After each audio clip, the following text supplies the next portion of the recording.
Você acha que as pessoas têm noção?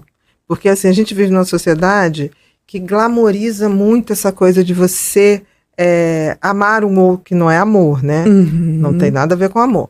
Ah, mas ela, olha que bonitinha, o namorado dela disse que vai chegar às 8, ela tá desde as 5 da tarde esperando, pronta, arrumada, e valoriza muito essa indústria do amor romântico, né? Sim. Tipo assim, o casamento é um evento que você, como se aquilo ali determinasse a tua felicidade, né? Mostrar para os outros. Totalmente, assim, eu costumo falar que a dependência emocional, ela tá embaixo do disfarce do amor romântico. Uhum. Então, assim, desde pequeno, né, a gente é exposto a essas histórias onde o centro da sua felicidade é o outro, onde você só vai... É um evento que vai acontecer com o outro, né? É um evento, parece que a pessoa, ela não consegue encontrar a felicidade como um certo estado, mas sim como algo que ela conquista, e a relação tá ali, né? Então, é muito normalizado. E eu costumo falar assim, implorar por amor não é algo normal, não é algo. Certeza. Amor não dói, amor não machuca. Porque as pessoas confundem muito amor com paixão, amor com apego, com dependência. Totalmente. Eu costumo dizer que, por exemplo, as músicas de amor são todas de dependência.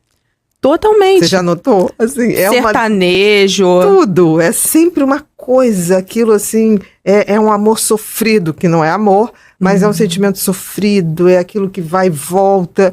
E a dependência afetiva tem isso, né? Totalmente. Você tenta se libertar, começa, vai, volta. A superação vem aos poucos. Não é uma coisa de uma hora para outra. Quando alguém chega e fala assim, me libertei, ainda vai voltar umas 8 vezes. A pessoa volta... E muitas vezes a gente fala aqui de dependência emocional muito em relações tóxicas, né? A pessoa volta porque ela acredita que o outro vai mudar. Sim. Só que muitas vezes o outro nem vê problema no que faz. É uma fantasia de quem acredita naquela mudança. Totalmente, é uma fantasia.